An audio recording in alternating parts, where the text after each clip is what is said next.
जय हिंद दोस्तों, सभी लाइव आ गए। बताइए, क्या बात है, क्या बात है। सभी के सभी जोश में हैं पूरा। सर आज तो परसेंटेज खत्म कर देना है लेवल 1, और लेवल 1 खत्म करने के बाद आपको पता है आएगा आपका लेवल 2 खतरनाक मेंस लेवल का। ठीक है, तो बताओ आज परसेंटेज खत्म कर दिया जाए। बताओ जल्दी से। Good evening, good evening, good evening, good evening. आज होगा लेवल 1 का खात्मा। इस जोश के साथ हम क्लास को शुरू करेंगे। उम्मीद है कि आप लोग पिछली क्लासेस को रिवाइज करके आए होंगे। हाँ हाँ, शीट 1 है सर, इसके बाद जाएगी शीट 2। इन बच्चों को तो तैयार करना है ना सर मेंस के लिए। ये प्री तो फाइट कर ही लेंगे, मेंस भी फाइट करेंगे ना। तो मेंस के लिए तो अच्छा सा फाइट चाहिए।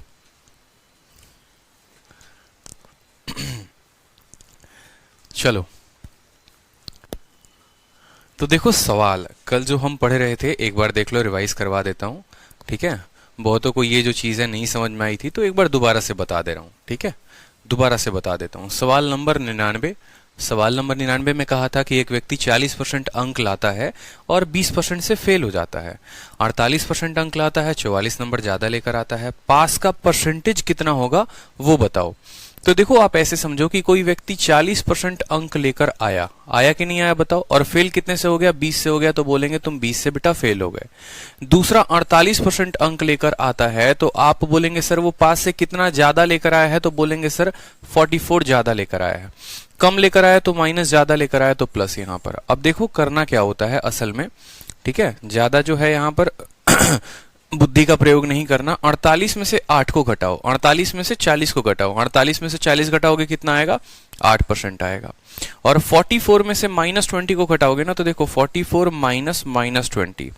ठीक है, 44 माइनस -20 का मतलब क्या होता है, माइनस और माइनस प्लस में हो जाता है। तो 44 + 20 हो जाता है, यानी 8% की वैल्यू कितनी हो जाती है, 64 हो जाती है। क्लियर हो गया। 8% की वैल्यू 64, तो अगर हम 1% की बात करें तो 1% का मान हमारा कितना हो जाता है, 8 नंबर हो जाता है। अब देखो दिक्कत क्या है। बचपन में हमसे ऐसा कहा जाता था ना कि 1 रुपए में 2 टॉफी, तो 2 रुपए में कितनी टॉफी, तो हम बोल देते थे 4 टॉफी। समझना मेरी बात को। बचपन में हमसे यूनिटरी मेथड में खेल खेला जाता था और कहा जाता था कि बेटा 1 रुपए में अगर मान लो तुम 5 टॉफी लेकर आ रहे हो, ठीक है, 5 टॉफी लेकर आ रहे हो, तो तुम 10 रुपए में कितना लेकर आओगे, तो आप बोलोगे 1 में 5, तो 10 में कितना हो जाता था, 50 हो जाता था। अब आपकी कहानी जो है ना थोड़ी सी उल्टी कर दी मैंने। अब मैंने ऐसे पूछ लिया आपसे, 1 रुपए में 5 टॉफी या 5 रुपए में 5 टॉफी 1 रुपए में, तो 50 टॉफी कितने में होगा ये बताओ। ठीक है, उल्टा भी यूनिटरी मेथड चलता है, उसको कैसे समझना है। आप बोलेंगे 5 टॉफी 1 रुपए में, तो 50 टॉफी कितने रुपए में। अब ये निकालना किसी बच्चे के लिए थोड़ा कठिन हो जाता है। कुछ नहीं करना है, समझना मेरी बात को। 2 केसेस होते हैं ना, दोनों समझ लो। 1 रुपए में 5 टॉफी है हमारी, 1 रुपए में 5 मान लो टॉफी है। ठीक है, टॉफी हो गया, चॉकलेट हो गया, मैं लिख लेता हूं यहाँ पे। तो 10 रुपए में कितना होगा ये बताना होता है। कैसे करते हैं, दोनों केसेस को समझेंगे। बोलेंगे सर 1 रुपए में 5 है, 2 रुपए में कितना हो जाएगा, 5 × 2। ठीक है, 3 रुपए में कितना हो जाएगा, 5 × 3। तो 10 रुपए में कितना हो जाएगा, 5 × 10। हम ऐसे निकालते हैं, तभी हमारा यहां पर 50 आता है। ये रिवर्स केस है, रिवर्स केस को कैसे निकालते हैं वो समझो। ठीक है, 1 रुपए में 5 टॉफी, तो आप ये भी बोल सकते हो 5 टॉफी 1 रुपए में। ठीक है, 5 टॉफी कितने में, देखो 5 टॉफी 1 रुपए में, तो 1 टॉफी का मतलब क्या होगा, अगर इसको 5 को 1 बनाना है, यानी आपने 5 से भाग किया है। या ऐसे भी कह लो, ये 5 इधर जाएगा तो भाग करेगा, तो बोलोगे 1/5 रुपए में, 1/5 रुपए में कितनी टॉफी आएगी, 1 टॉफी आएगी। 5 टॉफी का कीमत 1 रुपया, तो 1 टॉफी का कीमत 1/5 रुपया। मुझे मान लो 10 टॉफी का कीमत बताना है, तो 1/5 को मैं किसके साथ गुना करूंगा, 10 के साथ करूंगा, यानी 10 टॉफी 2 रुपए में। मुझे मान लो कल के दिन 100 टॉफी बताना है, तो 1/5 को मैं किसके साथ गुना करूंगा, 100 के साथ करूंगा। ये रिवर्स केस मैं आपको क्यों बता रहा हूं, ये रिवर्स केस आपका प्रॉफिट लॉस में भी काम आएगा और हर जगह पर आएगा उल्टा। ठीक है, 5 टॉफी 1 रुपए में, 1 टॉफी 1/5 में, 100 टॉफी हमारा इतना में। सेम तरीके से यहां पर है कि अगर 1% 8 नंबर के बराबर, तो 8 नंबर को भी कह सकते हैं कि 8 नंबर 1% के बराबर है। तो 8 नंबर अगर 1% के बराबर है, तो 1 नंबर कितना होगा, 1 नंबर 1/8% के बराबर होगा। ये बात आपको समझना पड़ेगा सवाल में।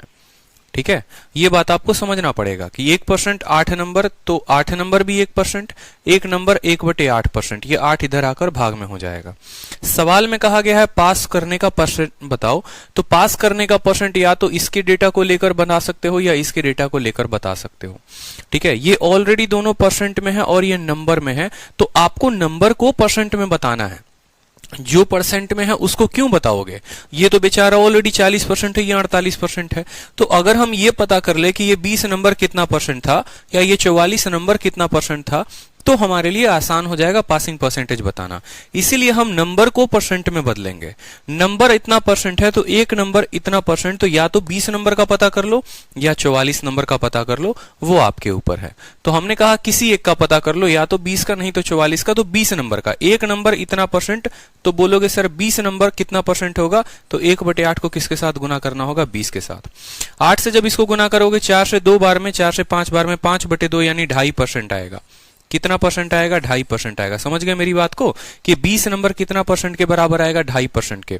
अब सोचो कि एक व्यक्ति ऐसा है जो 40% नंबर लेकर आता है और 20 नंबर से फेल हो जाता है। अब 20 नंबर आपको पता है कि 2.5% के बराबर है, यानी आप ऐसा भी कह सकते हो कि एक व्यक्ति है या हमारी मुन्नी है, 40% लाई थी और 2.5% से फेल हो गई थी, यानी वो 42.5% लाती तो वो पास हो जाती। तो जितने से फेल हुई अब उसको जोड़ दो, 40 में 2.5 जोड़ दो तो 42.5 हो जाता, और इसी रीजन से कल इसका वैल्यू 42.5 था। तो लगता है मुझे समझ में कि कल से और बेहतर आज समझ में आया होगा। इसी के आधार पर अगला सवाल देखो क्या है। एक स्टूडेंट 20% नंबर लेकर आता है और 30 नंबर से फेल हो जाता है। आप बोलेंगे सर 20% लाया और 30 नंबर से फेल हो गया तो -30। फिर बोलेंगे सर दूसरा 32% अंक लेकर आता है, ठीक है, और कितने से फेल हो जाता है, 42 नंबर ज्यादा लेकर आता है, 42 नंबर ज्यादा। पहला कदम क्या है, इन दोनों का अंतर। 32 में से 20 को घटाओ, कितना आएगा, 12%, और 42 में से -30 को घटाओ, ये हो जाएगा 70 नंबर। ऐड हो जाएगा ना दोनों, ठीक है, माइनस में है प्लस में है, ऐड हो जाएगा। 12% की वैल्यू जो है वो कितना हो जाएगा, 72 हो जाएगा। 12% की वैल्यू कितनी हो जाएगी, 72 नंबर हो जाएगी यहाँ पर। तो आप बोलेंगे सर 1% की वैल्यू कितनी, ठीक है, 72 में से घटा लो, या ऐसे भी कह सकते हो कि 12% 72 नंबर के बराबर, या 72 नंबर 12% के बराबर।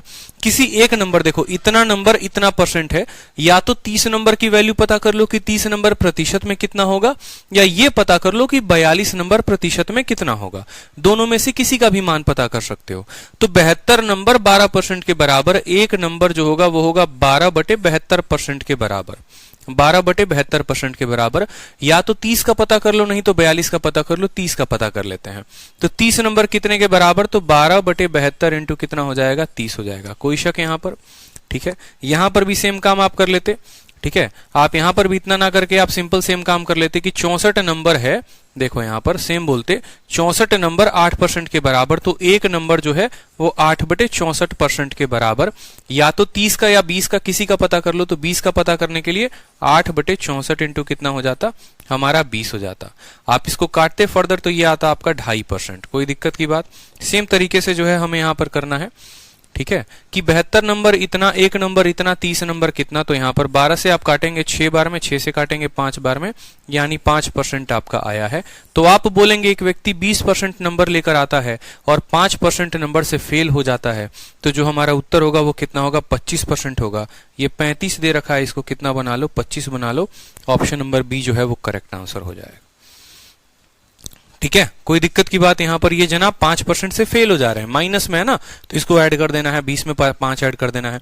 अगर 42 की वैल्यू निकालोगे तो उसको 32 में से माइनस करोगे, और कुछ नहीं, ठीक है। चलो अगला सवाल देखो, कहता है एक व्यक्ति 45% नंबर लेकर आता है। कितना परसेंट लेकर आता है, 45% लेकर आता है, और वो 24 नंबर से फेल हो जाता है, -24। दूसरा व्यक्ति जो है वो 55% अंक लेकर आता है, 55%, और पास से कितना ज्यादा लेकर आता है, 36 नंबर ज्यादा लेकर आता है, ठीक है। तो यहां देखेंगे 45 में से आप जो है 55 को घटाइए तो आपका आएगा 10%, ठीक है, और 36 और 24 कितना हो गया, 60 नंबर हो गए। तो आप कह सकते हो सर 60 नंबर बराबर कितना है हमारा, देखो 60 नंबर जो है वो 10% के बराबर है। 60 नंबर जो है वो कितने के बराबर है, 10% के बराबर है। आपसे दो सवाल में दो चीजें पूछी गई हैं, एक तो पास होने का परसेंट या पासिंग मार्क्स पूछा गया है कि कितने नंबर से कोई व्यक्ति उत्तीर्ण हो पाएगा, और एक पूछा गया है टोटल मार्क्स कितना होगा, ठीक है, दो चीजें हमें सवाल में पूछी गई हैं। अब देखो यहां पर आप खुद सोचो कि जो 10% है उसका मान इतना है। आप मुझे बताओ ये टोटल मार्क्स प्रतिशत में कितना होता है? टोटल मार्क्स प्रतिशत में कितना होता है? टोटल मार्क्स आप कितना लेकर चलते हैं? आप बोलेंगे सर टोटल मार्क्स कभी भी 100% होता है। टोटल मार्क्स कभी भी कितना होता है? 100% होता है। समझ में आ रही है मेरी बात? टोटल मार्क्स कभी भी फिक्स रहता है। तो 10% का मान हमारा 600 है, तो 100% का मान, अगर मान लो इसको 10 से गुना करेंगे तो ये भी 10 से गुना हो जाएगा, तो 100% का जो है वो कितना हो जाएगा? 600 नंबर का हमारा जो है वो हमारा टोटल मार्क्स हो जाएगा। तो टोटल मार्क्स हमने निकाल लिया यहां पर सवाल में, कोई दिक्कत की बात। जब भी टोटल मार्क्स बोलेगा तो हमें 100% की वैल्यू पता करनी होती है, ठीक है। उसके बाद हमसे बोला है पास करने का मार्क्स कितना होगा। देखो अगर हमसे परसेंटेज पूछा जाता, समझिएगा मेरी बात को, आपको सवाल में क्या निकालना होता है क्या नहीं निकालना होता, आपको हर एक बात को समझना है। अगर आपसे बोला जाता ना कि पास करने का परसेंट कितना है वो बताओ, तो आप जो है इस नंबर को भी परसेंट में बदलोगे। ये बात आपको ध्यान रखना है, तभी तो परसेंट और परसेंट में वैल्यू बता पाओगे। लेकिन अगर आपका एग्जामिनर ये कहता है कि नहीं हमको परसेंट नहीं चाहिए, हमको नंबर चाहिए, हमको क्या चाहिए? नंबर चाहिए, तो आप परसेंट को नंबर में बदल देना, ठीक है। परसेंट बोलेगा तो सबको परसेंट में निकालना, नंबर बोलेगा तो सबको नंबर में निकाल देना, ठीक है। तो यहां पर आप बोलोगे 10% का जो है वो कितना नंबर है? आप देखो यहां पर बोलोगे 10% की वैल्यू जो है वो 60 नंबर है। अगर 0 से 0 खत्म करोगे तो 1% का वैल्यू 6 नंबर। 45 निकाल दो या 55 निकाल दो, किसी का भी निकाल दो, 1% का जो है वो 6 नंबर है, तो 45% का कितना होगा? बोलोगे सर 45% जो है वो नंबर में कितना है? तो 45 का 6 गुना, 6 पचे 30, 6 चौके 24, 270 मार्क्स। कितना हो जाएगा? 270 नंबर हो जाएगा। मेरी बात को समझ रहे हैं या नहीं समझ रहे हैं? 10% 60 नंबर के बराबर, 1% 6 नंबर के बराबर, तो 45% 270 नंबर के बराबर। अब कोई व्यक्ति 270 नंबर लेकर आता है और 24 नंबर से फेल हो जाता है, यानी अगर उसको 24 नंबर और मिल जाता तो बेचारा वो पास हो जाता। तो पास होने के लिए जो नंबर चाहिए वो कितना चाहिए? 294। 294 और 600 कौन सा ऑप्शन हमें दिख रहा है? नीचे वाला ऑप्शन दिख रहा है, ठीक है। तो ऑप्शन नंबर जो सी होगा वो करेक्ट होगा। कोई दिक्कत की बात यहां पर? बड़ा सिंपल तरीके से एक बात कहा गया है। 45% लाकर 24 से फेल हो गए, 55% लाकर 36 ज्यादा लेकर आ गए। इन दोनों का अंतर 10%, इन दोनों का अंतर 60 नंबर। 10% की वैल्यू 60 नंबर, जो कुल नंबर होते हैं हमेशा वो 100% होते हैं, तो 100% की वैल्यू 600 नंबर, ये हम टोटल नंबर लेकर आ गए। हमसे पासिंग का मार्क्स पूछा गया है, पासिंग का मार्क्स पूछा गया है, तो 45% लाकर कोई व्यक्ति 24 से फेल हो जाता है, तो हम क्या करेंगे? यहां 45% की वैल्यू निकाल देंगे। आप 55 की भी निकाल सकते हो, कोई दिक्कत की बात नहीं है, ठीक है। तो 1% का 6 नंबर, तो 45% कितने के बराबर होगा? आप बोलेंगे सर 45% हमारा 270 नंबर के बराबर होगा। अब मान लीजिए हमारी निशा है, और निशा जो है वो 45% लेकर आती हैं, फिर भी 24 नंबर से फेल हो जाती हैं। हमने कहा निशा आप सिंपल एक बात बताइए, 1% कितने के बराबर है निशा? तो बोलेंगे सर देखिए 10% 60 नंबर के बराबर है, तो 1% 6 नंबर के बराबर। हमने कहा बहुत अच्छे निशा, आप कितना नंबर लेकर आए हैं? सर 45%। तो बताइए वो नंबर कितने के बराबर होगा? तो बोलेंगे सर 1% 6 नंबर के बराबर। तो हम 45% लाए हैं, यानी हम 270 नंबर लेकर आए हैं। तो निशा आप 270 नंबर लेकर आई हैं, ठीक है। आप फेल कितने नंबर से हो जा रही हैं? तो 24 नंबर से। तो निशा सोचिए अगर हम आपको 24 नंबर दे दे तो आप पास हो जाएंगी? बोलेंगे हाँ सर बिल्कुल पास हो जाऊंगी। यानी 270 तो आप ला ही रही थी, अगर आप ये 24 नंबर और लेकर आती तो आप पास हो जाती, यानी आपको पास होने के लिए 294 नंबर चाहिए थे, ठीक है। कोई दिक्कत की बात यहां पर? और यहां पर ए है बी है तो ये सी हो जाएगा, मतलब ये ऑप्शन को बदल लो यहां, और कोई दिक्कत की बात नहीं है। छोटा मोटा गलती है, कोई बहुत सीरियसली इसको लेके नहीं चलना है, ठीक है। क्लियर हो गया? बताइए, छोटे छोटे सवाल हैं, कोई दिक्कत है ही नहीं इसमें, ठीक। चलिए अगले सवाल को देखते हैं, अगला सवाल क्या कहता है। अब देखो अगले सवाल में जो है वहां पर टाइप बदल गया है, ठीक है। और ये जो टाइप है ना, इस तरह के सवाल हमसे काफी पूछे जाते हैं हमारे परीक्षा में, और बढ़िया बढ़िया सवाल पूछे जाते हैं। चूंकि लेवल 1 का शीट है तो थोड़ा इसमें आसान रखा है हमने, लेकिन जब हम आपको लेवल 2 का शीट करवाएंगे तो उसका लेवल थोड़ा अच्छा होगा, थोड़ा बढ़िया होगा, थोड़ा तगड़ा होगा, इस बात को ध्यान रखेंगे। तो अभी लेवल 1 में थोड़ा बहुत हम बेसिक चीजों को लेकर चल रहे हैं, लेकिन याद रखिए अगर आप इस क्लास को पूरे के पूरे, जो आज 13 क्लासेस है, अगर ये 13 क्लासेस को आप रिवाइज नहीं करेंगे तो आप लेवल 2 की क्लास में लाइव मत बैठिएगा। बहुत अच्छे सुनील, आपकी पहली क्लास है, मैं आपकी बात समझ रहा हूं, लेकिन मैं पहले दिन से आप सभी को एक बात कह रहा हूं कि अगर आपने पीछे की क्लासेस नहीं देखी है तो आप पीछे की क्लासेस जरूर देखें, क्योंकि अगर बिना पीछे की क्लासेस देखे आप सीधा इस क्लास में जंप कर रहे हैं तो इससे आप अपना भी नुकसान कर रहे हैं और हमारा भी नुकसान कर रहे हैं। ठीक है, बिना क ख ग घ पढ़े जो है ना कोई वाक्य नहीं लिखी जाती है। एबीसीडी का ज्ञान हुए बिना स्पेलिंग नहीं लिखी जाती है, इस बात का ध्यान रखें। वर्ड का फॉर्मेशन तभी कर पाते हैं जब अल्फाबेट का ज्ञान होता है। ठीक है, इस बात को ध्यान रखिए। तो यहाँ पर जो है हमें अगर लेवल 1 जिसने पूरा कंप्लीट नहीं किया है तो लेवल 1 की सभी वीडियोस को कंप्लीट कर लेना। 2 दिनों के बाद आपका जो है लेवल 2 का क्लास स्टार्ट हो जाएगा, परसेंटेज का जो है। ठीक है, नेक्स्ट लेवल, तो उसमें आप लोगों को मजा आए, मेंस लेवल के क्वेश्चंस होंगे, वो तभी समझ में आएगा जब आपका लेवल 1 काफी अच्छा क्लियर होगा। ठीक है, समझ में आया? रिवीजन करते रहना है, डेली करते रहना है। ठीक है, उससे बात करना भूल जाना, उसके साथ घूमना भूल जाना, कोई दिक्कत की बात नहीं, लेकिन रिवीजन जरूर करना। चलो सवाल पढ़ो, क्या लिखा हुआ है। सीमा अपनी कुल आय का 5% यात्रा में खर्च करती है और बाकी का 20% जो है वो भोजन में खर्च करती है। फिर वो 120 रुपए दान करती है और अभी भी 1400 रुपए के साथ बची है। बताइए उसकी आय कितनी होगी। आप लोगों को मैंने ऐसे 2-3 सवाल करवाए थे, शुरू में ही करवाए थे, और मैं बता दे रहा हूं वो सवाल क्या था। पहला सवाल जो है हमने आपको करवाया था, अगर आपको याद होगा तो, कि 20% जो तार है वो चोरी हो जाता है, बाकी 25%, सॉरी याद करो वो क्वेश्चन जहां पर ये लिखा हुआ था कि 10% तार चोरी हो जाता है, 50% बचे हुए का 50% मार्केट में बेच दिया जाता है। अब मान लो मेरे पास 192 मीटर तार बचा हुआ है, तो बताओ जो तार की लंबाई थी वो कितनी थी। एक सवाल अगर आप लोगों को याद होगा तो ये करवाया था। दूसरा सवाल आप लोगों को ये करवाया था कि एक पुस्तकालय है, एक लाइब्रेरी है, जिसमें जो है 10% जो है वो हिंदी की किताबें हैं, बाकी बचे किताबों का 20% इंग्लिश किताब है, फिर बाकी बची किताबों का 50% जो है वो कौन सा किताब है, फिक्शन, यानी मान लो कोई काल्पनिक किताबें हो गई। ठीक है, तो बताओ जो बची किताबें हो गई मेरे पास अगर 1500 हैं तो पुस्तकालय में कुल किताबें कितनी थी। ये एक दूसरा क्वेश्चन था। तीसरा क्वेश्चन मैंने आपको जो करवाया था वो ये भी था, एक दुकानदार एक वस्तु को होलसेलर को बेचता है, होलसेलर रिटेलर को बेचता है, रिटेलर कस्टमर को बेचता है। कस्टमर अगर मान लो उसको 1000 रुपए में खरीदता है तो होलसेलर ने उसको कितने में बेचा होगा। ये सभी तरह के टाइप आपने किए थे। इसको मैंने कहा भी था कि ये सभी तरह के जो सवाल होते हैं वो एक सीरीज में बनाए जाते हैं। ठीक है, सभी तरह के सवाल इस सीरीज में बनाए जाते हैं। उसी टाइप का ये क्वेश्चन है, उसी टाइप का ये क्वेश्चन है। 2 मेथड से हम आपको ये बताएंगे। ठीक है, और आपको तय करना है कि आप अपने परीक्षा में किस मेथड का इस्तेमाल करेंगे। तो 2 मेथड है, एक जो हो गया वो हमारा बेसिक मेथड है और दूसरा हमारा स्मार्ट मेथड हो जाएगा। ठीक है, तो बेसिक मेथड से पहले सीखते हैं, एकदम 100 मान के, जैसे बचपन में किया करते थे। ठीक है, कोई भी चीज को x मान लेते थे ना तुरंत ही, इसी वजह से रीजन है कि आज वो भी x हो चुकी है।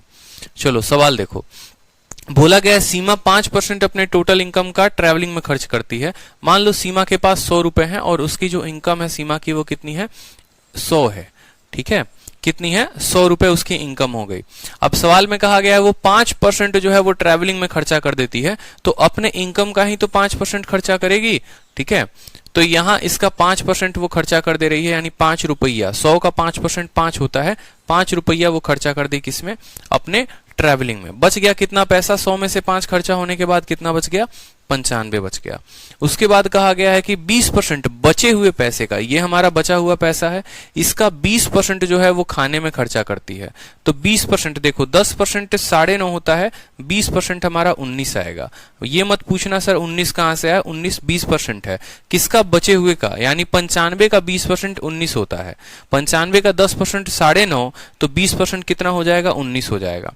घटा लो यहां से, 95 से मान लो 20 घटा हो गया, 75 आएगा, फिर एक जोड़ दो, यानी 76 रुपए उसके पास हो जाएंगे। ठीक है, अब बोला गया है कि देन शी डोनेट 120 रुपए। अब इसमें से वो 120 रुपए दान कर देती है तो उसके पास 1400 रुपए बचते हैं। बताओ यहां पर उसके पास पैसे कितने थे। कुछ पल के लिए मान लो कि ये सभी आपके क्या थे, x थे। ठीक है, ये 100x था, यहां पर आप कह सकते हो ये 100x है, 95x है, 76x है। क्यों मैंने आपको x की वैल्यू बताई, क्योंकि देखो यहां पर कम करना है। ये कितना हो गया हमारा, 76x हो गया। ठीक है, सबको x मान लो, ज्यादा अच्छा हो जाएगा। 95x हो गया और ये भी 100x हो गया आपका।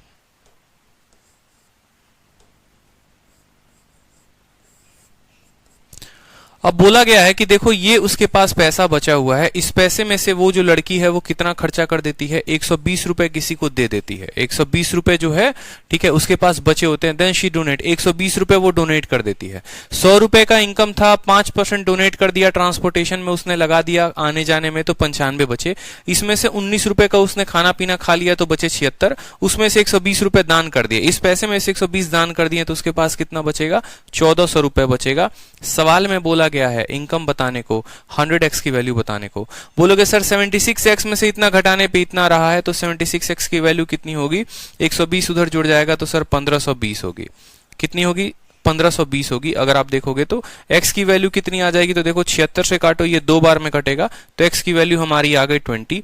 हमसे पूछा गया हमारा इनकम, यानी हमसे 100x का वैल्यू पूछा गया है, तो हम 100x का वैल्यू बताएंगे, यानी 20 × 100, उत्तर हमारा 2000 हो जाएगा। कितना हो जाएगा, 2000। ऑप्शन नंबर जो बी होगा वो करेक्ट आंसर होगा।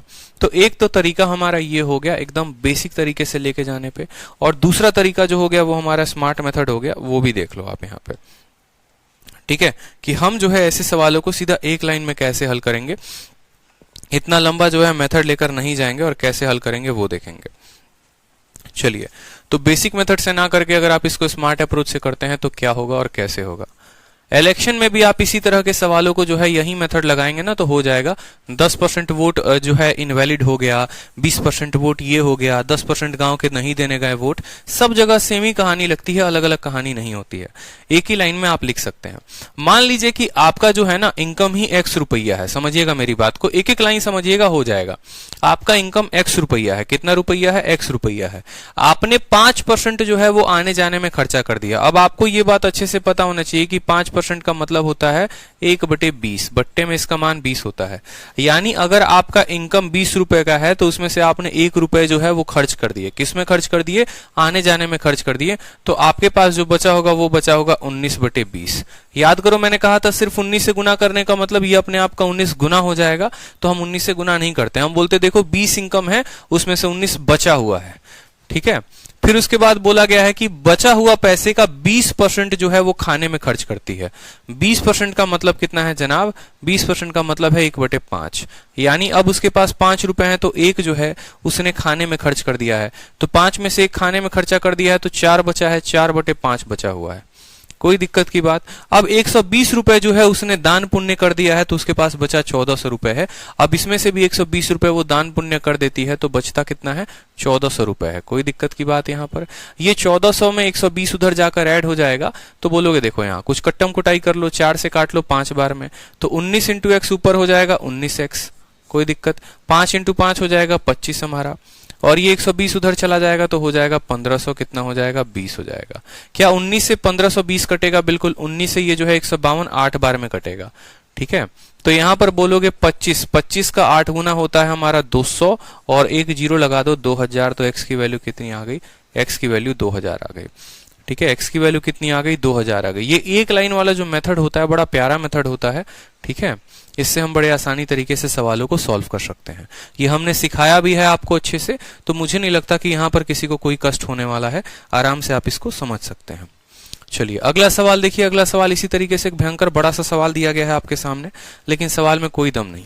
बोला गया है वैशाली नाम की एक लड़की है, 24% अपने इनकम का खाने पे खर्चा करती है, 15% रेंट पर खर्चा करती है, और जो है 25% और 20% बचे हुए का ट्रांसपोर्ट पर खर्चा करती है। बाकी बचे पैसे उसके सेविंग होते हैं, तो बताओ उसका सेविंग अगर 10,736 है तो इनकम कितना होगा। देख के ही लग रहा है कि वैशाली की इनकम क्या होगी, बहुत ज्यादा होगी, ठीक है। सशक्त महिला है, काफी सशक्त लड़की है, और काफी ज्यादा जो है वो पैसा कमा रही है। अपनी आय का कुल 24% भोजन पर और 15% किराए पर, ठीक है, और शेष का 25% और 20% क्रमशः परिवहन और विविध पर खर्च करती है। बाकी राशि बचत है, तो अगर उसकी बचत इतनी है तो आय क्या होगी। एक लाइन का सवाल है और कुछ सवाल में है नहीं दम, ठीक है। इलेक्शन वाले क्वेश्चन इस लाइन के मेथड पर बता दीजिए। देखिए क्या नाम है, मनीष कुमार। इलेक्शन वाले क्वेश्चन इस लाइन पर बताएंगे, आपको चिंता मत करो। आपको लेवल 2 में जो है ना सब मिलेगा। जितने सवाल आपने लेवल 1 में देखे हैं ना, उतने ही सवाल आपको नेक्स्ट लेवल वाली शीट में मिलेगी लेवल 2 में। तो वहां एक लाइन वाला मेथड हम जरूर बताएंगे, चिंता मत करिए। अभी मुझे जितना आप लोगों को लेवल बताना था वहां हमने बताया ताकि आप उस पर प्रैक्टिस कर ले अच्छी। आने वाली जो सीट होगी उसमें हम अच्छे तरीके से, जहां पर वहां हम सीधा शॉर्ट ही लेकर चलेंगे, ठीक है। तो परेशान नहीं होना है। चलो यहां पर देखो, वैशाली 24% अपने इनकम का खाने पर खर्चा करती है। मान लो उसका इनकम जो है वो एक्स है। एक एक लाइन समझिएगा, ठीक है, एक एक लाइन आपको समझना है। वैशाली के इनकम को आप एक्स मान लीजिए। बोला गया है कि 24% भोजन पर और 15% किराया पर, यानी 24% भोजन और 15% किराया कितना हो गया, 39% हो गया। आपको दिख रहा है 24% हम खाने में लगाएं और 15% भोजन में लगाएं, यानी कुल इनकम का हम 39%, 24 और 15 39 होता है, तो कुल इनकम का हम 39% जो है हमने खर्चा कर दिया है। अगर कुल इनकम का 39% हमने भोजन और किराया पर खर्चा कर दिया है तो बोला है शेष का 25%। तो शेष इनकम कितना हो गया, तो शेष इनकम हो गया, ठीक है। अगर x हमारा टोटल इनकम है तो अब उसमें से मेरा सिर्फ 61% मेरे पास बचा हुआ है, यानी उसका 61/100 बचा है। अगर मैंने 39 खर्चा कर दिया है 39%, तो मेरे पास बचेगा सिर्फ 61%, और 61% का वैल्यू होता है 61/100। कोई दिक्कत की बात, यानी अपने इनकम का मेरे पास इतना पैसा बचा हुआ है। 100 में सिर्फ 61 रुपए बचे हुए हैं, 39 हमने खर्चा कर दिया है। फिर बोलता है कि वह शेष रुपए का, यानी ये मेरा शेष रुपया है, इसका 25% और 20% परिवहन और विविध पर खर्चा कर देती है, यानी शेष का 45%। देखो शेष का कितना परसेंट, 45% जो है, ठीक है, वो परिवहन और मिसलेनियस पर खर्चा कर देती है। अब जो भी पैसा बचा होगा उसका 45% उसने खर्चा कर दिया अन्य चीजों पर, तो बचाया कितना होगा, तो बचाया होगा सिर्फ और सिर्फ 55%। समझ में आ रहा है मेरी बात। जो भी पैसा अब उसके पास आया होगा खाना और पीना सब देने के अलावा, उसका 45% उसने खर्चा कर दिया, तो बचा कितना होगा, सिर्फ 55%। यानी इसी चीज का ये बचा हुआ पैसा है, ये क्या है, ये बचा हुआ पैसा है, और इस बचे हुए पैसे का 55% है। क्लियर है। इस बचे हुए पैसे का कितना लेना है, 55% लेना है। तो इस बचे हुए पैसे का 55% बराबर होगा किसके, ठीक है, उसके सेविंग के। और उसका सेविंग कितना है, 10,736 है। तो आप बोलेंगे सर 10,736 रुपए ये उसकी सेविंग है। इनकम पूछा गया है, एक्स का मान बता देंगे यहाँ पर। देखो कट्टम कुटाई खेल लो, अगर खेल सकते हो तो कोई दिक्कत नहीं है। 11 से काटो, कितने बार में, 5 बार में। 11 से काटेंगे 9 बार में 99, 83 आ जाएगा, 7 बार में 77 और 6 बार में 66, ठीक है। 61 से काटोगे तो एक बार में 61, 7 से 1 गया 6, 9 से 6 गया 3, ठीक है, और 366। 61 से काटो सीधा का सीधा 976 को, तो 61 से एक बार में 61 जाएगा और 6 बार में पूरा का पूरा कटेगा, ठीक है। इसको काटोगे 16 बार में काट देगा ये। 5 से काटोगे तो यहाँ पर कितनी बार में कटेगा, 20 बार में। तो x का देखो, x का वैल्यू 20 × 100, ठीक है, 20 × 100 यानी 2000, और ये 2000 उधर जाएगा तो 16 के साथ गुना होगा, तो 16 × 2000 कितना आ जाएगा हमारा, 32,000 आ जाएगा, जो कि 32,000 हमारा क्या होगा, उसका इनकम होगा। कोई दिक्कत यहाँ पर, कोई कष्ट यहाँ पर, ठीक है, समझ में आ रहा है। फिर से समझाते हैं आपको। मान लीजिए कि उसका इनकम x% है, या x रुपया उसका इनकम है। उस लड़की ने अपने इनकम का 24% खाने में और 15% किराया में खर्चा कर दिया, यानी उसने 24 और 15 रुपए मान लो तो 39% खर्चा कर दिया। तो उसके पास कितने पैसे बचेंगे, तो उसके पास अपने इनकम का 61% रुपया बचेगा, यानी 61/100। फिर उसके बाद अब जो पैसा बच गया, मान लो मेरे जेब में, ऐसे समझो ना, मेरे जेब में 100 रुपए थे, 10 रुपए मैंने खाने में लगा दिए, ठीक है, 10 रुपए मैंने पीने में लगा दिए, कितना बचा, 80 रुपया। अब ये 80 रुपए का 10% मैं जो है मेट्रो का किराया देता हूँ, 20% जो है मान लो मैं ऑटो का किराया देता हूँ, तो ये 80 का मेरे पास कितना बचेगा, ये 80 का 70% ही बचेगा, और वही मेरा सेविंग कहलाएगा, यानी बचे हुए पैसे का 70%।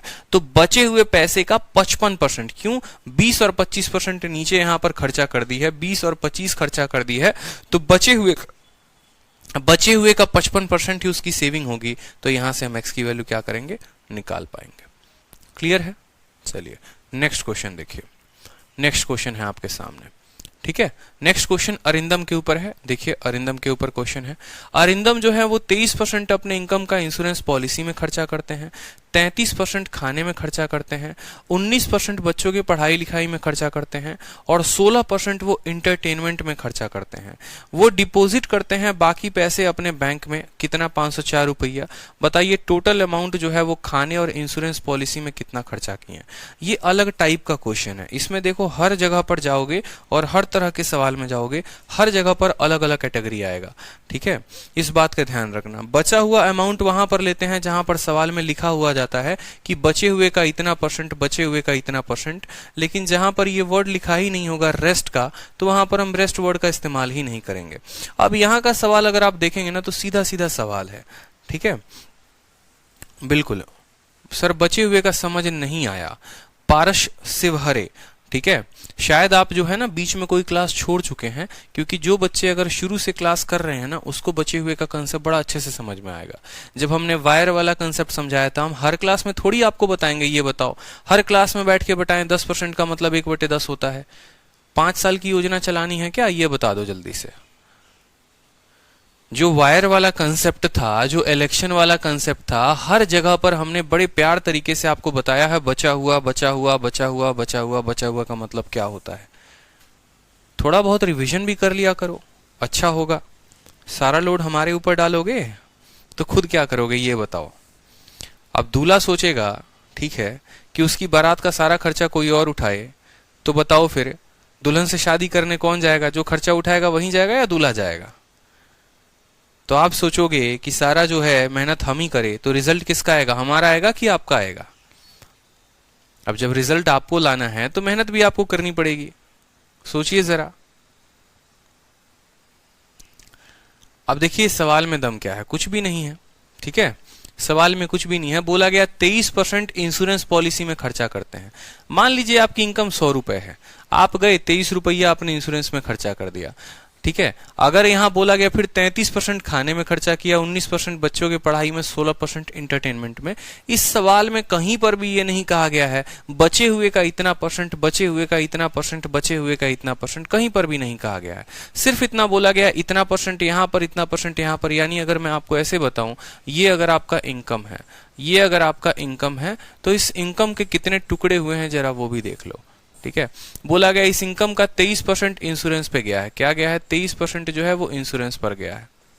ठीक है, उसके बाद बोला गया है 33% खाने पर गया है। मान लो हम लोग एक ट्रिप पर जाते हैं और उस ट्रिप पर जो है हम लोग कैसे कैसे पैसा खर्चा करते हैं वो देख लो।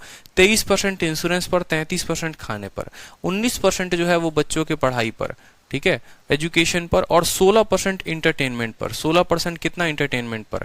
अब ये सभी परसेंटेज कितने के बराबर हो गए? 19 से 25 10 35। ठीक है, और यहां पर कितने हो गए? 30 20 50 और 56। 56% ये हो गए। ठीक है, और 35% ये हो गए, यानी 91% ये सब मिलाकर हो गए 91%। तो बाकी बचा पैसा कितना होगा उसके पास? 9% ही तो होगा। सोचो, बाकी बचा पैसा कितना होगा उसके पास? 9% होगा।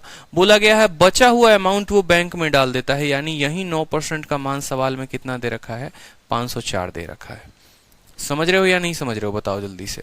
ठीक है, कि अगर उसकी इनकम 100% होती है तो 100% में इंश्योरेंस में इतना, खाने में इतना, पढ़ाई में इतना, लिखाई में इतना, इतना इतना खर्चा कर दिया, तो बचा कितना? बचा सिर्फ उसके पास 9%। 9% का मान सवाल में 504 दे रखा है। और पूछा गया है क्या आपसे कि खाने और इंश्योरेंस पर उसने कितना खर्चा किया? खाना और इंश्योरेंस पे 33 और 23 कितना हो गया? 56% का आपका मान पूछा गया। तो देखो यहां पर आप बोलोगे सर 9% की वैल्यू सवाल में कितना दिया गया है? 504 रुपए दिया गया है। ठीक है, और हमसे पूछा गया है कितने परसेंट का मान? 56% का मान। तो आप बता सकते हो या नहीं बता सकते हो? 9% का मान देकर 56% का मान पूछा गया है। क्लियर है? अब जब तक आपको ये बात समझ में आएगी ना, तभी आपको एक तरीका लिखने का भी, आंसर निकालने का तरीका आपको लिखना है। आपको क्या लिखना है वो भी समझो। आप बोलोगे सर देखो ये जो 504 है ना, ठीक है, ये 504 कितने का मान है? जितने का मान होता है वो नीचे लिखा जाता है। और कितने की वैल्यू निकालनी है? 56 की, तो 56 को यहाँ पर गुना किया जाता है। कोई कष्ट यहाँ पर, कोई दिक्कत यहाँ पर?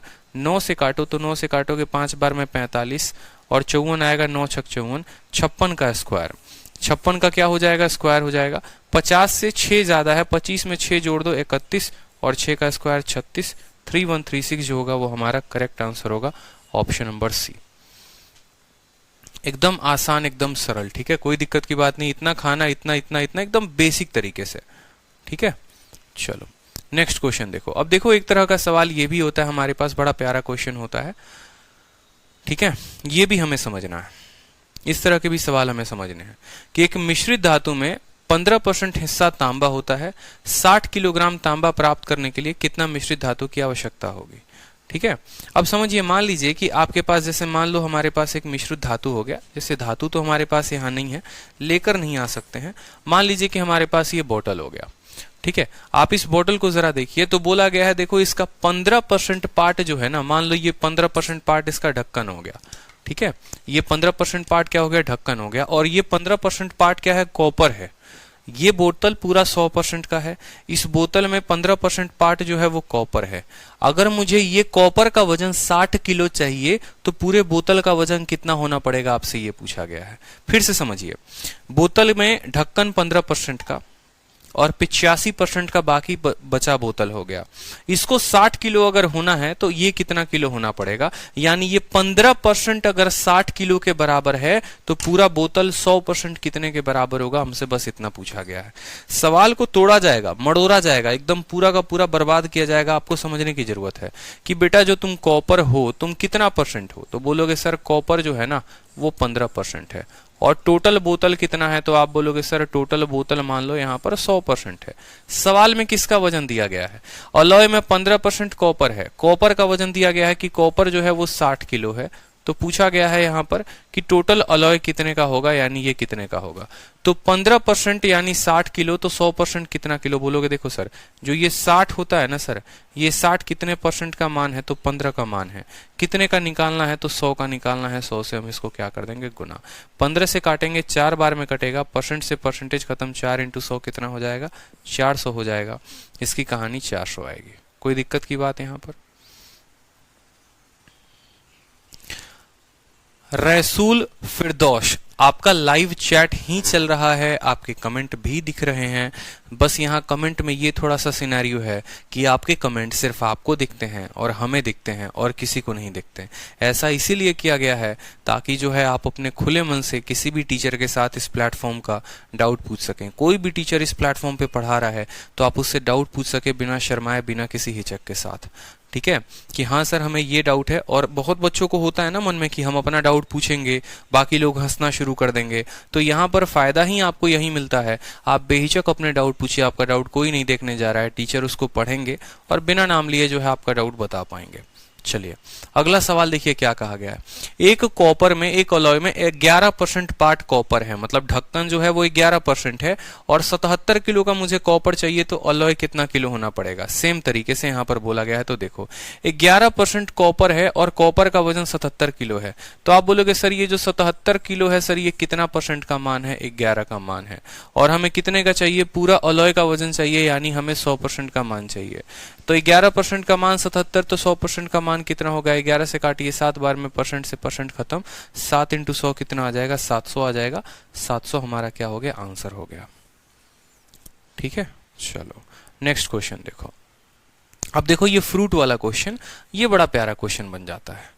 हाँ, अखिलेश कुमार क्लास नोट्स, ठीक है, बहुत अच्छी बात बोली आपने सर, क्लास नोट्स। देखो क्लास नोट्स कब मिलता है, एक बात बताओ, ठीक है, दुल्हन को शादी के बाद अपने घर पर कब लेकर आते हो, ये बताओ, जब शादी हो जाती है, या गए बारात लेकर और बोले चलो घर चलना है जल्दी से, ठीक है ना, फेरे लोगे ना, जो है वहां पर जो क्रिया कहते हैं, जो वहां पर रस्म विधि होती है उसको निभाए बिना ऐसे थोड़ी लेकर आते हो। अब जब भाई साहब ये क्लास नोट्स बन जाएगी तभी ना हम आपको प्रोवाइड करवाएंगे। आप तो वही बात हो गई, बीच मंडप से उठने की बात कर रहे हो, सर अब ये दे दो, कैसे दे दें, अभी बाकी बचा सवाल है, उसको करवाएंगे तब ना देंगे, बताओ। क्लास नोट्स क्यों नहीं डालते, कैसे डालते भाई, जब पढ़ाएंगे यही तो क्लास नोट्स बनता है। अब ये क्लास नोट्स बना ही नहीं है, आपको चाहिए बीच में ही। मतलब इतनी एक्साइटमेंट है ना भाई साहब कुछ लोगों को, ठीक है, समय से पहले सब कुछ की डिमांड है। याद रखो, समय से पहले ना किसी को मिला है और ना ही मिलेगा, और जो समय के पहले मिलता है फिर सोचो क्या हाल होता है। समझ रहे हो ना? ठीक है, तो पढ़ लो आगे। अब कहानी में क्या कहा गया है कि एक ताजा फल है और ताजे फल में 60% पानी है, और सूखे मेवे में 20% पानी होता है। ताजे फल में पानी कितना है? 60% पानी है और सूखे मेवे में 20% पानी है। 100 किलोग्राम ताजे फलों से कितना सूखा फल प्राप्त किया जा सकता है, ये पूछा गया है। ठीक है, चलो अब सवाल देखो, यहां पर एक छोटा सा बात हम आपको समझाते हैं। जैसे आपने अपने घर में अंगूर भी देखा होगा और आपने किशमिश भी देखा होगा। ठीक है, जैसे आपके सामने जो है मैं किशमिश दिखाता हूं। ठीक है, ये मेरा डब्बा है जिसमें दिन भर मैं चढ़ते रहता हूँ, इसमें खाते रहता हूँ, तो मानो ये आपका किशमिश हो गया। ज्यादा बड़ा दिख नहीं रहा होगा। ठीक है, कैमरे के सामने जो है मैं दिखा रहा हूँ आपको, ये किशमिश हो गया। ठीक है, अब ये किशमिश बहुतों को नहीं पता होगा, ये अंगूर ही है। अगर आप अंगूर को, ठीक है, धूप में रख देते हो, काफी दिनों तक रख देते हो और एक पर्टिकुलर टेम्परेचर और प्रेशर मेंटेन करके रखते हो, तो वो किशमिश बन जाता है।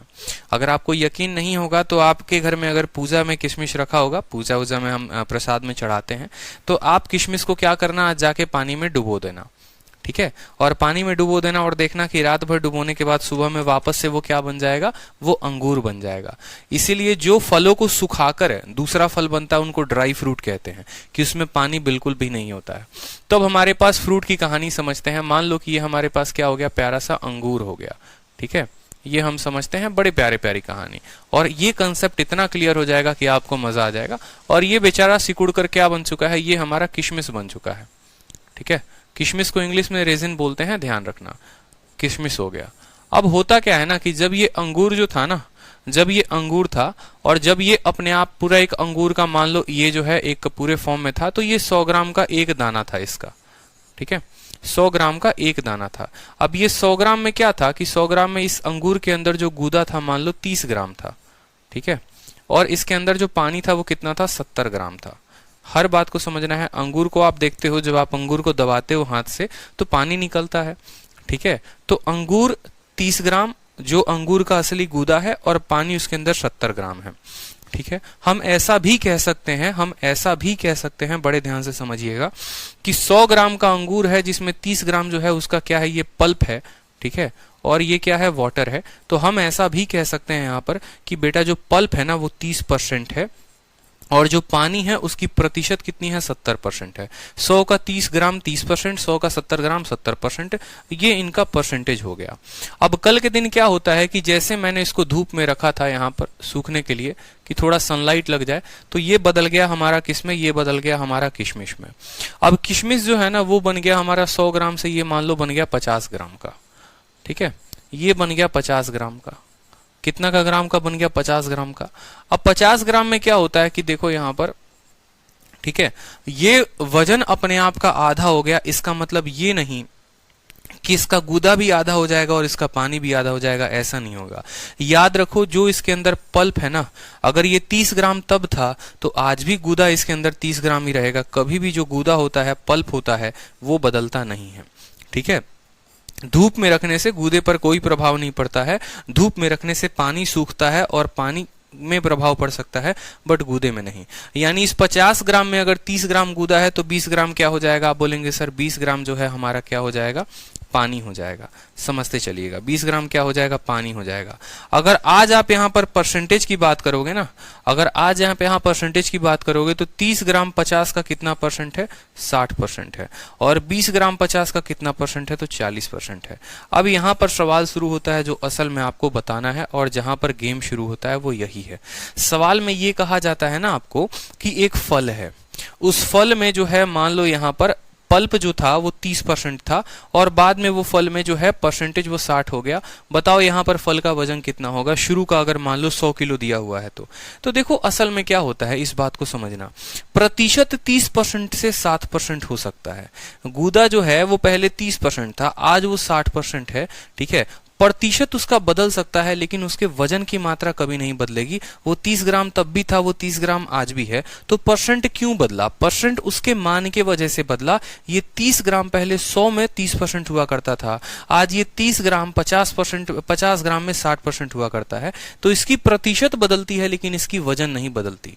हमेशा एक बात यहां से सीखने लायक ये है कि जो पल्प होता है उसका वजन कभी नहीं बदलता, पल्प का वजन कभी नहीं बदलता। पल्प का परसेंटेज चेंज हो सकता है, पल्प का जो है परसेंट बदल सकता है, लेकिन पल्प का वजन नहीं बदलता। अगर मुझे यहाँ पर पल्प का वजन लिखना होता तो मैं कैसे लिखता वो भी देख लो, ठीक है। अगर मुझे पल्प का वजन लिखना होता तो बताओ ये 30 ग्राम कैसे आता है, तो आप बोलते सर 100 का 30 ग्राम। सर देखो 100 का 30% जो है वो किसके बराबर है, 100 का 30% ही 30 ग्राम के बराबर है कि नहीं है, यहाँ पर बताओ जल्दी से। और दूसरे तरीके में कैसे लिखते, तो बोलते सर 50 ग्राम का 60%, 50 ग्राम का कितना परसेंट, 60%, ये किसके बराबर है, ये भी 30 ग्राम के बराबर है। तो अगर मुझे गूदे का वजन लिखना होगा तो मैं बोलूंगा कि इनिशियल में जो भी वेट है, ठीक है, ये फल का शुरुआती वजन का 30% या बाद वाले वजन का 60%, यही क्या देगा हमेशा, ये हमारा हमेशा गूदे का वजन देगा, ठीक है। यानी इनिशियल क्वांटिटी का 30% या फाइनल क्वांटिटी का 60%, ये हमेशा क्या देता है, गूदे का वजन देता है, और हमेशा गूदे का वजन बराबर होता है। तो हम यहाँ पर सवाल पढ़ते हैं। सवाल में हमसे कहा गया है कि अगर फल ताजा है तो उसके अंदर 60% पानी है। अब बोलो कि अगर ताजे फल में पानी 60% है तो फ्रेश फ्रूट में, ठीक है, जो पल्प होगा, फ्रेश फ्रूट में जो पल्प होगा, गूदा होगा, वो कितना परसेंट होगा, पानी 60%, तो बोलोगे सर गूदा कितना होगा, 40% होगा। बोलो हाँ या ना, ठीक है, कोई दिक्कत की बात। और ड्राई फ्रूट में जो है 20% वाटर है, तो ड्राई फ्रूट में आप मुझे बताओ, ड्राई फ्रूट में जो पल्प है वो कितना परसेंट होगा, 80% होगा। मैंने कहा था ना ये परसेंटेज जो है वो बदल सकते हैं, कोई दिक्कत की बात यहाँ पर, ठीक है। सूखने के बाद वजन कम हो जाएगा, बिल्कुल कम हो जाएगा वजन, अखिलेश कुमार सही कहा आपने। तो वजन तो कम हो ही रहा है, 100 ग्राम से 50 ग्राम हो जा रहा है, लेकिन गूदे का वजन कम नहीं हो रहा, पानी के चलते वजन कम हो जा रहा है। पानी 70 ग्राम से 20 ग्राम हो गया है, 50 ग्राम पानी हवा में उड़ गया है, ठीक है। तो सूखने के बाद वजन कम होता है, लेकिन पानी के चलते, गूदे के चलते नहीं। गूदा का वजन जितना पहले था आज भी उतना ही रहेगा, बस पानी सिकुड़ जाएगी। इसीलिए तो मैंने आपको किशमिश दिखाया कि किशमिश में अगर आप देखोगे ना, तो किशमिश का जैसे मान लो ये जो गूदा है, ये पहले भी अंगूर जब बना रहता था ना तब भी इतना ही गूदा हुआ करता था इसके अंदर, आज भी इसके अंदर इतना ही गूदा है। बस फर्क ये है कि इस किशमिश में अब पानी नहीं है, हाथ में निचोड़ के देख लो थोड़ा भी पानी नहीं आया। लेकिन अगर यही अंगूर होता और दबाते इसको तो पूरा हाथ पानी से भर जाता। तो ये केस है हमारा, ठीक है। तो सवाल में जो है हमें क्या करना होता है, हमेशा देखो, तो फ्रेश यानी ताजे फल में 60% पानी है तो 40% गूदा होगा, सूखे हुए फल में 20% पानी है तो 80% गूदा होगा। बोला गया है कितना किलो का ड्राई फ्रूट, कितना किलो का सूखा फल आप ऑब्टेन कर सकते हैं 100 किलो के ताजे फल से। तो मैंने आपको वही कहा ना, कुछ भी नहीं करना, बस इस लाइन को ध्यान रखना है अगर आपको समझना है तो। पूरा कंसेप्ट, पूरा जान जो है वो यही लाइन है कि ताजे फल का 30% बराबर होगा सूखे फल के 60% के, ठीक है। तो ताजा फल कितना है, ताजा फल हमारा दे रखा है, नहीं दे रखा है, ठीक है। ताजा फल दे रखा है 100 किलो, तो 100 किलो देखो, ताजे फल का आप ऐसे भी कह सकते हो फ्रेश फ्रूट का 40%, फ्रेश फ्रूट का 40% बराबर होगा ड्राई फ्रूट के 80% के। ये हमारा क्या होता है, वजन होता है। फिर से समझ लो, फ्रेश फ्रूट में गूदा कितना, फ्रेश फ्रूट में अगर पानी 60 तो गूदा 40, ड्राई फ्रूट में पानी 20 तो गूदा 80, तो फ्रेश फ्रूट का 40%, फ्रेश फ्रूट का 40% बराबर होगा ड्राई फ्रूट के 80% के। ये लाइन फिक्स होता है। 80% कहां से आया, 100% कोई भी सामान होता है जिसमें 20% हमारा पानी है। अगर 20% पानी है तो 100 में से 20 घटाओगे तो 80% क्या होगा, गूदा ही तो होगा। एक फल है, एक अंगूर है, कोई भी फल है, दो ही चीजों से तो मिलकर बनता है, गूदे से और पानी से। गूदे की मात्रा जो थी, पानी की मात्रा 20, तो फल की मात्रा कितनी हो जाएगी, 80 हो जाएगी। फ्रेश वाले का देखो, या तो एफ का वजन देगा नहीं तो ड्राई का वजन देगा, यानी या तो ताजा फल का वजन देगा नहीं तो सूखे फल का वजन देगा।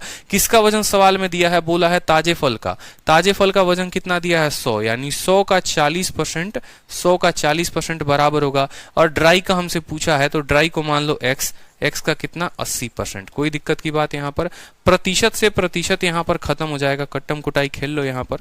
प्रतिशत से प्रतिशत खत्म, 40 से काटोगे 2 बार में, 2 से काटोगे 50 बार में, तो यहाँ पर सूखे हुए फल का कितना वजन आ जाएगा, 50 किलो। कितना आएगा, 50 जो होगा वो हमारा क्या होगा, करेक्ट आंसर होगा। एक लाइन में आंसर दे सकते हैं आप। जब आपकी अंडरस्टैंडिंग हो जाएगी ना तो सवाल को एक अलग ही लेवल पर लेकर जाया जाएगा, लेकिन फिर भी आप उसको एक लाइन में उत्तर दे पाएंगे। बस हमेशा पूरी जिंदगी याद रखना, यहां पर बहुत बच्चे गलती ये कर देते हैं ना, एग्जामिनर जान के आपको पानी का परसेंटेज देगा, ठीक है, 60% वो जान के देगा, लेकिन आपको ये लिखना है हम पानी नहीं लेंगे, हम हमेशा पल्प का वजन लेंगे, हम हमेशा पल्प का परसेंटेज लेंगे। जो आपको पूरे परसेंटेज में जो समझना है वो यही समझना है, ताजे फल का वजन, सूखे फल का वजन, और ताजे फल में गूदे का परसेंट और सूखे फल में गूदे का परसेंट। ताजे फल में पानी 60 है तो गूदा 40 है, सूखे फल में पानी 20 है तो गूदा 80 है। यही लाइन आपका आंसर दे देगा, एक लाइन में आंसर आ जाएगा आपका, बस यूं समझ लीजिए। तो अगला सवाल देखिए एकदम उसी तरीके से है। ताजे फल में 50% पानी है, तो आप बोलेंगे सर ताजे फल में 50 पानी है तो 50 क्या होगा, गूदा होगा, बात खत्म। ठीक है, ये बराबर होगा सूखे फल के कितने परसेंट। सूखे फल में 10% पानी है तो सूखे फल में गूदा कितना होगा, सूखे फल में गूदा 90% का। ताजे फल का 50% सूखे फल के 90% के बराबर है, बात खत्म। किसका वजन दिया गया है, ताजे फल का, कितना 180 किलो दिया गया है, तो यहाँ एफ के जगह कितना लिखोगे, एफ के जगह यहाँ पर 180 लिख दो, क्योंकि ताजे फल का वजन दे दिया गया है। और कट्टम कुटाई खेल लो, यहाँ पर कोई दिक्कत की बात।